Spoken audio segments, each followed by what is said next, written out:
Business is hard because we do the bulk of the work only to fail in the details. We write an article but compromise on a bad header. Nobody clicks on the amazing content we put out. We develop the product but don't spend enough time figuring out our customers. Nobody uses the amazing product with it. We do a strategy but don't take the time to test it. The strategy then fails in the real world. So in this newsletter, I'm going to be talking about how to make sure your product succeeds and grows.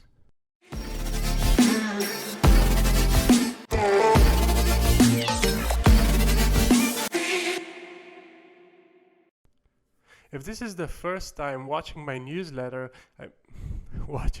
here is the basics and what to expect. My name is Andrei, I have a beard, and I'm here to share everything I know on positioning. And of course, I don't know everything, so I'm still learning every day, and I'm gonna be sharing everything from my journey right here in the newsletter, in the best positioning newsletter in marketing. If you're looking to improve your positioning so you can build your product market fit and grow your company, you are in the right place. If you know anybody who would benefit from my newsletter, I would appreciate it if you forwarded the email to them. And if you enjoy watching videos of cats falling, I can help out as well. Imagine spending 10 years on a project, designing it, making your product the best looking thing it can be, developing it so it delivers the results every time. And not just delivers, over-delivers. The user experience is smooth. Your team thought out about every use case, every situation. The product is fun. Not fun, it's exhilarating to use. You spend 10 years working on the project, making it as perfect as it can be. The ultimate product. Only for the product to fail in the real world.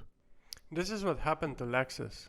The Japanese manufacturer spent 10 years researching and developing the LFA project, making sure the design isn't just pleasant to look at, but it actually helps the performance, decreasing drag, making the car go faster because of its shape.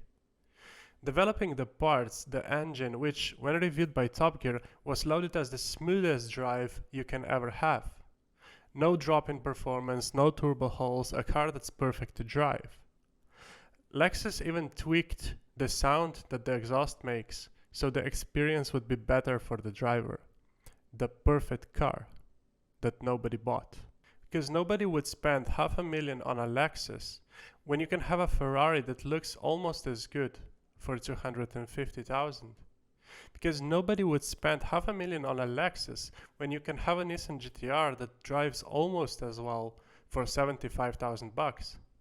Because nobody would spend $500,000 on a Lexus when you can have a Lambo that is almost as crazy for $200,000. Imagine spending all that energy choosing just the right bolts so you can save 0.02% of the chassis weight, just the right gear knob so the driver's hand is always in a comfortable position, just the right speed dials that can actually follow the engine's acceleration without breaking into little pieces. And then wasting it all because you forgot to ask one simple question. Will this work in the real world? Apparently, at this price, it won't.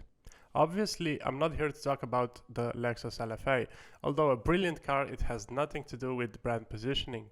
But the analogy does have its purpose, because there is one mistake I see companies making time and time again. We're quick to talk about strategies.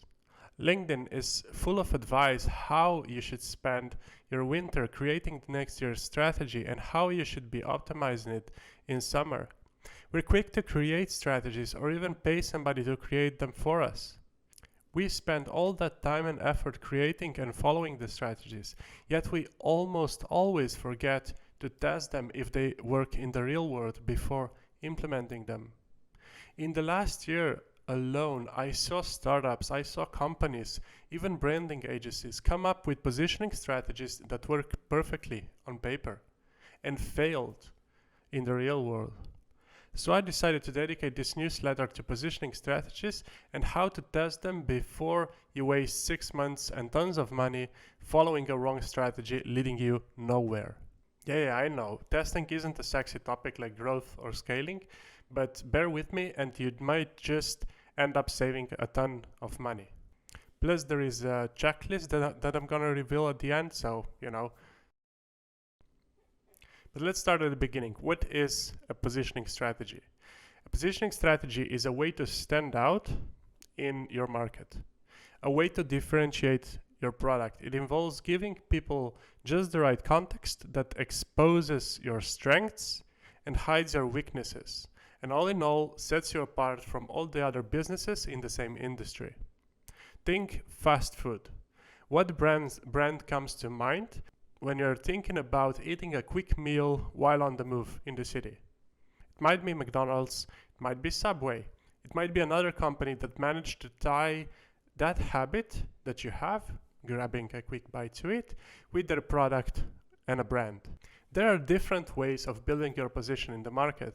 I do it in 3 parts, which guarantees we cover everything from market research and target audience to target market differentiation and writing a product positioning statement. Like with everything in marketing, if you skip steps, you are going to pay the price at some point. And there is no step that is passed over by the companies more when positioning their brand or product than the final step, testing. Some branding agencies don't even have testing in their frameworks because testing feels cumbersome and it's difficult to sell. But I like things tangible and proven. And testing a positioning statement on your target customer saves money, a shitload of money. We'd make millions of dollars. The issue with strategies is that we think them as finite. We create a brand strategy, we execute it, we grow. But in reality, the actual result of a strategy is a simple hypothesis. So take the Lexus LFA, for example. The hypothesis was if we build a perfect car, people will want to buy it. That's not a statement. That's not a fact. You don't know that. That's your theory. It's an assumption and nothing else. So what you can do now is option A. You can spend millions designing, developing, and building that car. Or option B, you can test that hypothesis and see if it's true. Now we all know that option B is the smart choice here, but testing isn't sexy, right? So Lexus decided on the option A. In reality, the strategy loop should go something like this. We create a strategy, we test the strategy, we adapt if necessary, we execute, we keep adapting the strategy based on new data. So our first issue is that we think about positioning, we think about strategies as finite things, and they are not. They are dynamic. They are an ongoing process. The more we learn, the more data we have, the better our strategies will be, and obviously growth, scaling, and all that sexy stuff will follow. The purpose of a positioning strategy is to move away from premature growth, which causes problems in the long run, and moving towards having strong foundations that can actually sustain your rapid growth in the future. In the long run, that helps you manage all sorts of growth-related problems and produces much more predictable and consistent results. Now, before we move on to the practical part of the newsletter, to the checklists and the tests, let's take a look at some of the benefits and some of the pitfalls of testing. The benefits are pretty obvious. Even if you rethink and adapt your strategies every 6 months, which, let's be honest, companies rarely do, testing saves you 6 months of working in the wrong direction, following the wrong path. That means 6 months worth of paychecks, 6 months worth of development, 6 months worth of energy, effort, 6 months worth of missed business opportunities. Imagine spending the next 6 months in a coma because you didn't have a week to test your strategy. You can see the number quickly rising into millions of dollars, even for smaller companies. Testing a strategy before committing gives us reassurance that we are following the path that doesn't just make sense on paper. The tests provide empirical proof that it will work in the real world as well. Now, there are problems to testing as well. One of them is that we might use testing as an excuse to not execute the strategy. And I see that a lot. So we keep testing to get better and better results, but never actually execute on the strategy. Testing should have a limit to it. At my positioning workshops, we usually come up with 2 to 3 hypotheses. We then prepare tests and a time frame. At the end of the testing period, the best of the 3 strategies gets executed, and we move on to creating a marketing strategy, content strategy, marketing messages, depending on the needs. The second issue with testing is that the tests need to give us reliable and meaningful results. So let's take a look at how can we achieve meaningful results that we can actually trust.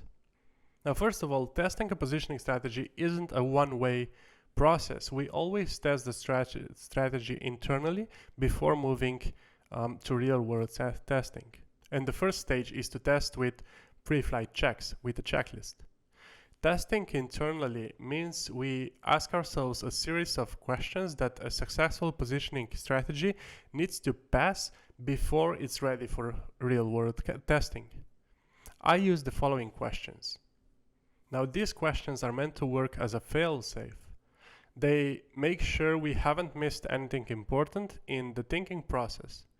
When crafting the strategy, we might get lost in the details, forgetting about the big picture. These questions are designed so they help us zoom out and see the big picture again. If you notice you can't answer a question with a positive yes, you can go back to that part of the strategy creation and give it a rethink. If you answer yes to every question, you can move on and test the strategy in the real world. Grab these questions and use them the next time you're creating your positioning strategy. When testing in the real world, I learned it's best to test your new positioning statement in 3 stages. The first stage is choosing a channel and the audience. Now, choosing the channel is pretty straightforward.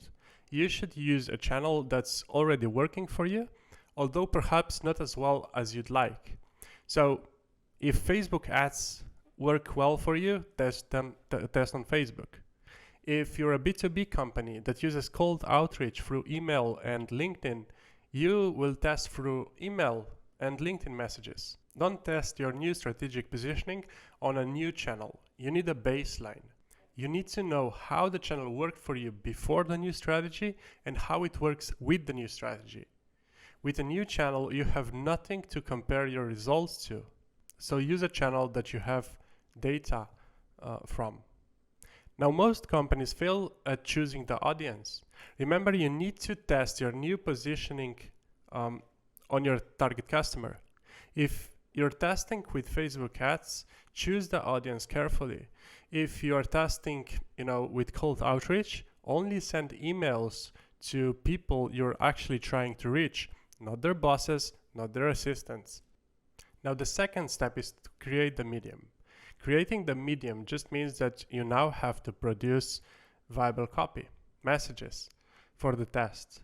If you test with a Facebook ad, you need to write that Facebook ad as well as create a landing page specific for that message. If you're testing with cold emails, you need to write the emails. So you need to actually produce the test. Make sure the messaging ties together and makes sense.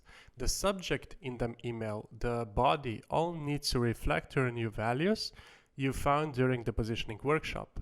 Same goes for the Facebook and Google ads. If you really thought every positioning component through, like customer, competition, your differentiation, market you're in, the value you provide. You should have all you need to write the perfect ad already at your hand. Make your life simpler. Use that knowledge.